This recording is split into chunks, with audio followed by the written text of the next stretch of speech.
শুরুতে জানিয়ে দেব, ইসরায়েলের জন্য বড় সারপ্রাইজ অপেক্ষা করছে, হুঁশিয়ারি হিজবুল্লাহর। জানিয়ে দেব, রাশিয়ার হয়ে যুদ্ধ করতে গিয়ে 2 ভারতীয় নাগরিক নিহত। জানিয়ে দেব, ইউক্রেনের বিদ্যুৎ উৎপাদন সক্ষমতা অর্ধেক ধ্বংস করেছে রাশিয়া, আতঙ্কে জেলেনস্কি। এদিকে পশ্চিম তীরে ইসরায়েলি অভিযানে আরও 6 ফিলিস্তিনি নিহত। সর্বশেষ জানিয়ে দেব, পশ্চিমা নিষেধাজ্ঞায় ফল হয়েছে উল্টো, এবারের রুবেলের দাম বেড়েছে, দাবি পুতিনের। ইসরায়েলের জন্য বড় সারপ্রাইজ অপেক্ষা করছে বলছে হিজবুল্লাহ। ইসরায়েলের জন্য বড় সারপ্রাইজ অপেক্ষা করছে বলে হুঁশিয়ারি উচ্চারণ করেছেন লেবাননের সশস্ত্র প্রতিরোধ গোষ্ঠী হিজবুল্লাহ। সংগঠনটির deputy secretary general Naim Qassem এই হুঁশিয়ারি উচ্চারণ করেছেন। তিনি বলেছেন, লেবাননের প্রতিরোধ আন্দোলনে যে কোনো সম্ভাব্য সব ধরনের পরিস্থিতির জন্য সম্পূর্ণরূপে প্রস্তুত রয়েছে। এ সময় তিনি আরও বলেন, তেল আবিব সরকার লেবাননের বিরুদ্ধে নতুন যুদ্ধ শুরু করার ক্ষেত্রে ইহুদিবাদীদের এখন পর্যন্ত হতবাক করেছে, তার চেয়েও অনেক বড় সারপ্রাইজ অপেক্ষা করছে। সোমবার নাইম কাসেম বলেন, গাজা সমর্থনে ও লেবাননের প্রতিরক্ষায় হিজবুল্লাহ ইতিমধ্যেই তা প্রদর্শন করেছে, তা কেবল সামরিক সক্ষমতার একটি অংশ মাত্র। তিনি বলেন, হিজবুল্লাহর কাছে ইহুদিবাদী শত্রুদের জন্য আরও বড় একটি সারপ্রাইজ রয়েছে। যুদ্ধ চালিয়ে যাওয়া আমাদের যথেষ্ট শক্তি রয়েছে। এটি হবে এমন এক যুদ্ধ যা শেষ পর্যন্ত আমরাই বিজয়ী হব। তিনি আরও উল্লেখ করে বলেন, প্রতিরোধের অক্ষের সামান্যতম সক্ষমতা যুদ্ধের নিয়ন্ত্রণ নিতে, নতুন সমীকরণ স্থাপন করতে এবং তেল আবিব সরকারকে তার সমীকরণে সম্মত হতে বাধ্য করতে সক্ষম হয়েছে। শেখ কাসেম জোর দিয়ে বলেন, হিজবুল্লাহর বড় ধরনের যুদ্ধ চাচ্ছি না, তবে যদি শত্রু লেবাননে একটি নতুন যুদ্ধ শুরু করতে চায়, আমরা জবাব দিতে দ্বিধা করব না। ইসরায়েলিরা এই বিষয়টি ভালো করেই জানে। হিজবুল্লাহর এই উপপ্রধান বলেন, প্রতিরোধের অক্ষের কৌশলগত অগ্রগতির কারণে শত্রুরা এই যুদ্ধের সমস্ত স্তরে কতটা ক্ষতিগ্রস্ত হয়েছে তা যুদ্ধ শেষ হলেই উপলব্ধি করতে পারবে।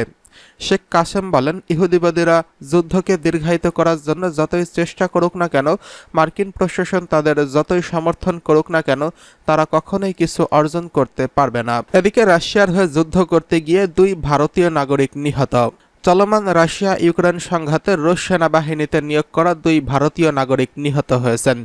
বিষয়টি নিশ্চিত করে ভারতের পররাষ্ট্র মন্ত্রণালয়ের তরফ থেকে জানানো হয়েছে, সরকার বিষয়টি রাশিয়ার কাছে উত্থাপন করেছেন।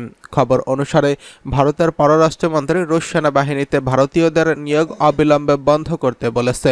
একই সঙ্গে বর্তমানে রুশ সেনাবাহিনীতে থাকা সমস্ত ভারতীয়কে দেশে ফেরার অনুমতি দিতে বলেছে। ভারতের পররাষ্ট্র মন্ত্রণালয়ের রাশিয়ার চাকরি গ্রহণের ক্ষেত্রেও জনগণকে সতর্ক থাকতে বলা হয়েছে। ভারতের পররাষ্ট্র মন্ত্রণালয়ের এক বিবৃতিতে বলা হয়েছে, মস্কোয় ভারতের দূতাবাস বিষয়টি মস্কোর রাশিয়ান কর্তৃপক্ষ ও নয়াদিল্লিতে রাশিয়ার রাষ্ট্রদূতের কাছে জোরালোভাবে উত্থাপন করেছে। রাশিয়ার সেনাবাহিনীতে থাকা সমস্ত ভারতীয় নাগরিককে দ্রুত মুক্ত দেওয়া এবং দেশে ফিরিয়ে দেওয়ার আহ্বান জানানো হয়েছে। ভারত আরও দাবি করেছে, রাশিয়ার সেনাবাহিনীতে ভারতীয় নাগরিকদের ভবিষ্যতে যে কোনো নিয়োগ বন্ধ করতে হবে। এই ধরনের কার্যক্রম আমাদের অংশীদারিত্বের সঙ্গে সামঞ্জস্যপূর্ণ হবে না। এর আগে মার্চে আন্তর্জাতিক গণমাধ্যম রাশিয়ার হয়ে ভারতীয় নাগরিকরা ভাড়ায় যুদ্ধ করছে বলে খবর বের হয়। এরপর ভারত সরকার জানায়, বিষয়টি নিয়ে তারা কাজ করছেন। রুশ সরকারের কাছে ভাড়ায় যুদ্ধ করতে যাওয়া নাগরিকদের ফিরিয়ে দেওয়ার দাবি জানানো হয়েছে বলেও জানায় কর্তৃপক্ষ। এদিকে ইউক্রেনে বিদ্যুৎ উৎপাদন সক্ষমতার অর্ধেক ধ্বংস করেছে রাশিয়া, অভিযোগ জেলেনস্কির। রাশিয়া ইউক্রেনে বিদ্যুৎ উৎপাদন সক্ষমতার অর্ধেক ধ্বংস করেছে বলে জানিয়েছেন ইউক্রেনের প্রেসিডেন্ট ভ্লাদিমির জেলেনস্কি। মঙ্গলবার তিনি বলেন, শীতকাল থেকে শুরু করে এই পর্যন্ত ইউক্রেনের জ্বালানি স্থাপনায় রাশিয়ার হামলায় কিয়েভের বিদ্যুৎ উৎপাদন ক্ষমতার অর্ধেক ধ্বংস হয়ে গেছে। বার্লিনে এক সংবাদ সম্মেলনে জেলেনস্কি বলেন, রাশিয়ার ক্ষেপণাস্ত্র ও ড্রোন হামলার ফলে ইতিমধ্যেই ইউক্রেনের 9 গিগাওয়াট বিদ্যুৎ উৎপাদন ক্ষমতা ধ্বংস হয়েছে। গত শীতে দেশটির বিদ্যুতের সর্বোচ্চ উৎপাদন ছিল 18 গিগাওয়াট। বর্তমানে ওই সক্ষমতার অর্ধেকও বিদ্যমান নেই। এদিকে পশ্চিম তীরে ইসরায়েলি অভিযান, 6 ফিলিস্তিনি নিহত। ফিলিস্তিনের অধিকৃত পশ্চিম তীরে ইসরায়েলি সামরিক বাহিনীর অভিযানে কমপক্ষে 6 জন নিহত হয়েছেন।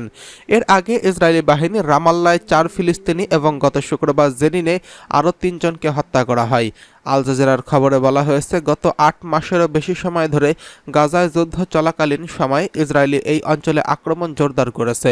২০২৩ সালের অক্টোবর থেকে ইসরায়েলের পশ্চিম তীরে ১৩৩ শিশুসহ ৫৪৪ ফিলিস্তিনিকে হত্যা করা হয়েছে।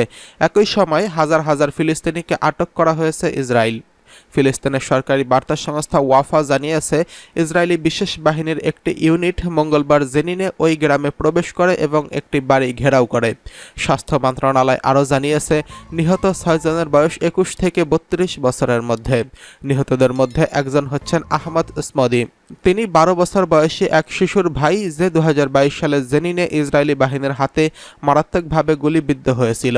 ফিলিস্তিনি ইসলামিক জিহাদের সশস্ত্র শাখা আল কুদস ব্রিগেডের জেনিন ব্যাটালিয়নে মঙ্গলবার জানায়, তারা কাফরদানে ইসরায়েলি সৈন্যদের সঙ্গে তীব্র লড়াইয়ে যুক্ত হয়েছে। ইসরায়েলি সামরিক বাহিনী বলেছে, তারা ওই গ্রামে সন্ত্রাস ও সন্ত্রাস বিরোধী অভিযান চালিয়েছে এবং ৪ জন সশস্ত্র ফিলিস্তিনকে হত্যা করেছে। সেনাবাহিনী আরও জানিয়েছে, তারা হামলার সময় আক্রমণকারী হেলিকপ্টার ব্যবহার করছে এবং তাদের পক্ষে কোনো হতাহতের ঘটনা ঘটেনি। ইসরায়েলি বাহিনী এর আগে গত সোমবার রামাল্লার পশ্চিমে ৪ ফিলিস্তিনি এবং গত শুক্রবার জেনিনে আরও ৩ জনকে হত্যা করেছিল। মূলত ইসরায়েলি সামরিক বাহিনী গত কয়েক বছর ধরে নিয়মিতভাবে পশ্চিম তীরে ভয়াবহ অভিযান চালাচ্ছে। তবে গাজা যুদ্ধ শুরু হওয়ার পর থেকে তাদের এই অভিযানের প্রবণতা আরও বৃদ্ধি পেয়েছে। পশ্চিম নিষেধাজ্ঞায় উল্টো রুবেলের দাম বেড়েছে দাবি পুতিনের। পশ্চিমা নিষেধাজ্ঞার উল্টো ফল হয়েছে এবং এটি রাশিয়ার জন্য শাপে বর হয়েছে বলে দাবি করেছেন রুশ প্রেসিডেন্ট ভ্লাদিমির পুতিন। তিনি বলেছেন, রাশিয়া ডলারের লেনদেন করতে না পারায় নিজস্ব মুদ্রা রুবল আরও বেশি শক্তিশালী হয়েছে। ২০২২ সালের ২৪শে ফেব্রুয়ারি ইউক্রেনের সামরিক অভিযান শুরু করে রাশিয়া। এই যুদ্ধ শুরু হওয়ার পর থেকে মার্কিন যুক্তরাষ্ট্র ও তার পশ্চিমা মিত্ররা রাশিয়ার উপর বিভিন্ন অর্থনৈতিক নিষেধাজ্ঞা আরোপ করে। এর ফলে নিজেদের মুদ্রা রুবল বৈদেশিক বাণিজ্য শুরু করে রুশ কর্তৃপক্ষ। এ বিষয়ে রাশিয়ার প্রেসিডেন্ট ভ্লাদিমির পুতিন বলেছেন, এখন রাশিয়ার মোট বৈদেশিক বাণিজ্যের প্রায় ৪০% হচ্ছে নিজস্ব মুদ্রা রুবল। ডলার বা ইউরোতে রাশিয়ার বাণিজ্য করছে না। সেই সঙ্গে রাশিয়ার বন্ধু নয় এমন কোনো দেশেও মুদ্রা তারা বাণিজ্য করছে না। এই পরিস্থিতিতে রুবেলের কদর বেড়েছে। গণমাধ্যমের প্রতিবেদনে বলা হয়েছে, গত সপ্তাহের শেষ দিকে সেন্ট পিটার্সবার্গে ইন্টারন্যাশনাল ইকোনমিক ফোরামে যোগ দেন ভ্লাদিমির পুতিন। সেখানে তিনি বলেন, রাশিয়ার বন্ধু দেশগুলো এখন আমাদের বিশেষ মনোযোগ দাবি করছে, কারণ তারাই বিশ্ব অর্থনীতির ভবিষ্যৎ। এরই মধ্যে এসব দেশ রাশিয়া ৩/৪ বাণিজ্যের অংশীদার। এ সময় ব্রাজিল, রাশিয়া, ভারত, চীন ও দক্ষিণ আফ্রিকার মতো উদীয়মান বাজারগুলোর কথা উল্লেখ করেছে পুতিন। তিনি বলেছেন, ব্রিক্স জোটের দেশগুলোর সঙ্গে স্থানীয় মুদ্রায় লেনদেন বাড়ানোর চেষ্টা করবে মস্কো। এমন দেশগুলোর মুদ্রায় রাশিয়ার লেনদেন গত বছরের তুলনায় অর্ধেক হয়ে গেছে বলেও জানান তিনি আরও বলেন, আমদানি ও রফতানি কার্যক্রমে রুবেলের অংশ বেড়েছে। বর্তমানে প্রায় ৪০% উঠেছে। আন্তর্জাতিক গণমাধ্যমে বিভিন্ন প্রতিবেদনে বলা হয়েছে, রুশ আমদানি রফতানির ক্ষেত্রে রুবেলের লেনদেনের পরিমাণ ১ বছর আগের তুলনায় প্রায় ৩০% বেড়েছে। রাশিয়ার অভ্যন্তরীণ বাজার ঢেলে সাজানোর পরিকল্পনার কথাও বলেছেন দেশটির প্রেসিডেন্ট। যেমন চলতি দশকের শেষ নাগাদ রাশিয়ার পুঁজিবাজারের আকার দ্বিগুণ করা, আমদানি কমানো এবং স্থায়ী সম্পদের বিনিয়োগ বাড়ানো। এদিকে রাশিয়ার রুবলের সঙ্গে চীনের মুদ্রা ইউয়ানেও আন্তর্জাতিক বাণিজ্য বেড়েছে। সৌদি আরবের কাছ থেকে চীন ইউয়ানে তেল কেনার বন্দোবস্ত প্রায় করেই ফেলেছে।